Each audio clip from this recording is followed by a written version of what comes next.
दोस्तों वापस स्वागत है आपका मेरे YouTube चैनल पर। आज मैं फिर से एक बहुत ही इम्पोर्टेंट टॉपिक लेकर आपके सामने हाजिर हुआ हूं, जो है मार्शल लॉ क्या होता है और ये किस तरह नेशनल इमरजेंसी से अलग होता है। किसी भी देश या देश के किसी क्षेत्र में कभी कभी ऐसी सिचुएशंस आ जाती है जब देश की जुडिशियल सिस्टम को संभालना देश की सरकार के लिए मुश्किल हो जाता है। तो ऐसी सिचुएशन में देश में कुछ ऐसे कानूनों को लागू किया जाता है जिसके लागू होने से सरकार का नियंत्रण खत्म हो जाता है। ऐसा ही एक कानून है मार्शल लॉ। यह किसी भी देश में सरकार के द्वारा घोषित एक ऐसा जुडिशियल सिस्टम है जिसमें मिलिट्री फोर्स को किसी एक क्षेत्र पर शासन और कंट्रोल करने का अधिकार दे दिया जाता है। मार्शल लॉ क्या है और किसी देश में किस सिचुएशन में मार्शल लॉ लागू किया जाता है, इस कानून के लागू होते ही मिलिट्री फोर्स को कौन कौन से अधिकार मिल जाते हैं और मार्शल लॉ किस प्रकार नेशनल इमरजेंसी से अलग होता है, इन सारे सवालों का जवाब मैं आपको इस वीडियो में दूंगा। इसलिए आप इस वीडियो को अंत तक देखिए ताकि आपको कंप्लीट इंफॉर्मेशन मिल सके। ये एक ऐसा कानून है जिसके तहत देश में या देश के किसी भी क्षेत्र में सेना को ये अधिकार मिलता है कि वो वहां पर शासन करे और उसे कंट्रोल करे, और आर्मी फोर्स को यह अधिकार सरकार के द्वारा दिया जाता है। इस कानून को हम सैनिक कानून या फिर आर्मी एक्ट के नाम से भी जानते हैं। आमतौर पर हम ये कह सकते हैं कि मार्शल लॉ का मतलब है उस स्थान पर नागरिक सरकार के कानून का मौजूद न होना। नागरिक सरकार का मतलब है कि देश के नागरिकों के द्वारा जो चुनी हुई सरकार है उसे नागरिक सरकार कहते हैं। कुछ ऐसी कंडीशंस आ जाती है जहां पे सरकार को ये लगता है कि वो अब ऐसी सिचुएशंस को नहीं संभाल सकते हैं, तो वो अपने पावर को आर्मी को सौंप देते हैं ताकि वो उस कंडीशन को संभाल सके। आगे वीडियो में आपको समझाऊंगा कि किस सिचुएशंस में मार्शल लॉ लागू किए जाते हैं। ये जरूरी नहीं है कि मार्शल लॉ पूरे देश में ही लागू हो, या किसी भी देश के छोटे से हिस्से में भी लगाया जा सकता है। यानी विशेष परिस्थितियों में किसी भी देश की न्याय व्यवस्था जब सेना अपने हाथ में ले लेती है तो इसे मार्शल लॉ कहते हैं। कभी कभी इस लॉ को युद्ध के समय या फिर किसी क्षेत्र को जीतने के बाद उस क्षेत्र में लागू कर दिया जाता है। जैसे कि सेकेंड वर्ल्ड वॉर के बाद जर्मनी और जापान में मार्शल लॉ लागू किया गया था। कोई देश अपने यहाँ मार्शल लॉ तभी लागू करता है जब सिविल अनरेस्ट हो, या फिर कोई नेशनल क्राइसिस आ जाए, या फिर स्टेट ऑफ वॉर की स्थिति हो।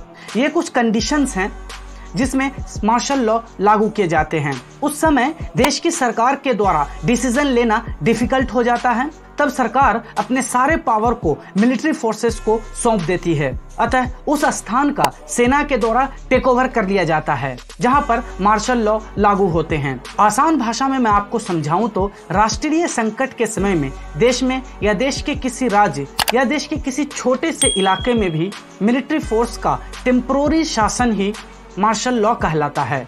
कभी कभी मार्शल लॉ बहुत बड़ी प्राकृतिक आपदा आने पर भी लगा दिए जाते हैं, लेकिन बहुत सारे ऐसे देश हैं जो इस कंडीशन में इमरजेंसी यूज करते हैं, वो इमरजेंसी लगाते हैं अपने देश में। किसी इलाके में मार्शल लॉ लागू होते ही सरकार के जो नॉर्मल सिविलियन फंक्शंस होते हैं वो खत्म हो जाते हैं। यानी नागरिकों को जो right to expression, right to speech का अधिकार होते हैं वो सब खत्म कर दिए जाते हैं और मिलिट्री रूल लागू हो जाता है। मार्शल लॉ को लगाने के एक देश के तरीके से दूसरे देश के तरीके में थोड़ा सा डिफरेंस हो सकता है, लेकिन उनमें जो बेसिक फंक्शंस हैं जैसे कर्फ्यू लगाना, लोग वहां पर एक जगह से दूसरी जगह जा नहीं सकते, सिविल लॉ का सस्पेंशन हो जाता है, सिविलियन कोर्ट बंद हो जाते हैं, नागरिकों के मौलिक अधिकार को खत्म कर दिए जाते हैं। यानी आर्मी चाहे तो किसी को भी मार सकती है या फिर वो चाहे तो जेल में भी डाल सकती है। सिविलियन कोर्ट को बंद कर दिए जाते हैं और वहीं पर मिलिट्री कोर्ट ओपन हो जाते हैं। यानी कि सुप्रीम कोर्ट और हाई कोर्ट या फिर जो लोकल कोर्ट हैं वो सारे बंद कर दिए जाते हैं।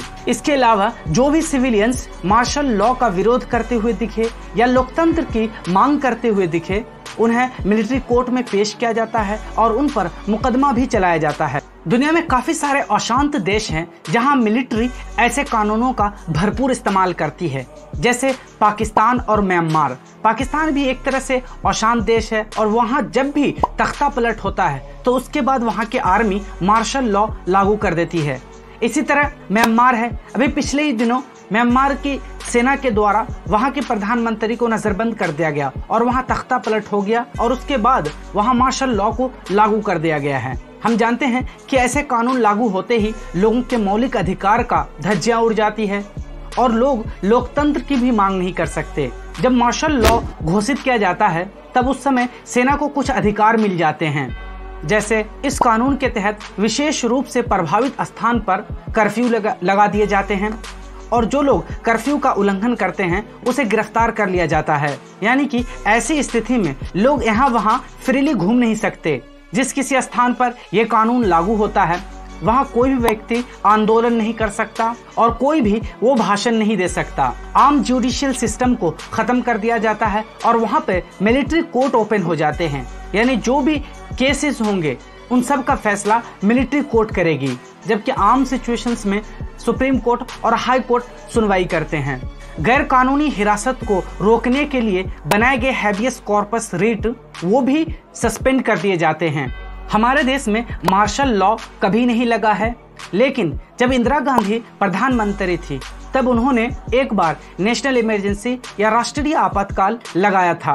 भारतीय संविधान के आर्टिकल 352 के अनुसार राष्ट्रपति वॉर, एक्सटर्नल एग्रेशन और इंटरनल इंसर्जेंसी के आधार पर संपूर्ण भारत में एक साथ राष्ट्रीय आपातकाल की घोषणा कर सकता है। 1975 में प्रधानमंत्री इंदिरा गांधी ने आंतरिक अशांति के आधार पर संपूर्ण भारत में नेशनल इमरजेंसी की घोषणा की थी।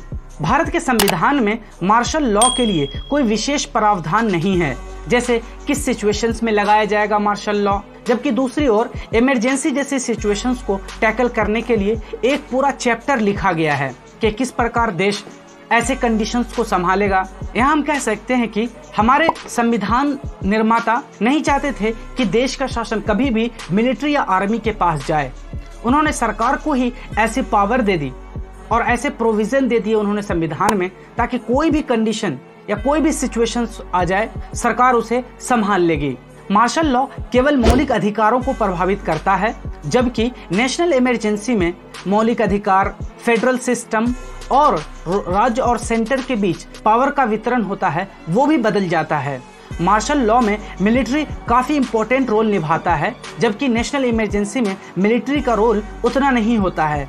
वहीं मार्शल लॉ की बात करें तो मार्शल लॉ के दौरान सरकार और सामान्य कोर्ट को सस्पेंड कर दिया जाता है, लेकिन राष्ट्रीय आपातकाल के दौरान लोअर कोर्ट, सुप्रीम कोर्ट और हाई कोर्ट अपना काम करती रहती है और वो सस्पेंड नहीं होती है। भारत में अगर कानून व्यवस्था बुरी तरह से प्रभावित हो रही हो या भंग हो रही हो तभी मार्शल लॉ लागू किए जाते हैं, लेकिन अगर बाहर से अटैक हो रहा हो, युद्ध हो रहा हो या फिर सशस्त्र विद्रोह हो तब आपातकाल लगाए जाते हैं। दुनिया के जिस जिस देशों ने अपने यहाँ मार्शल लॉ को लगाया था वहाँ की डेमोक्रेसी को काफी नुकसान हुआ था। वहाँ के लोगों को अधिकार खत्म कर दिए गए और सिविलियंस सबसे ज्यादा परेशान होते हैं इस लॉ के लागू होने से। हे दोस्तों, मुझे उम्मीद है कि आपको मार्शल लॉ समझ में आ गए होंगे और इसके दूसरे सारे जो भी एस्पेक्ट हैं वो भी आप समझ गए होंगे। अगर ये वीडियो आपको अच्छी लगी है तो please like, share and subscribe जरूर कीजिएगा।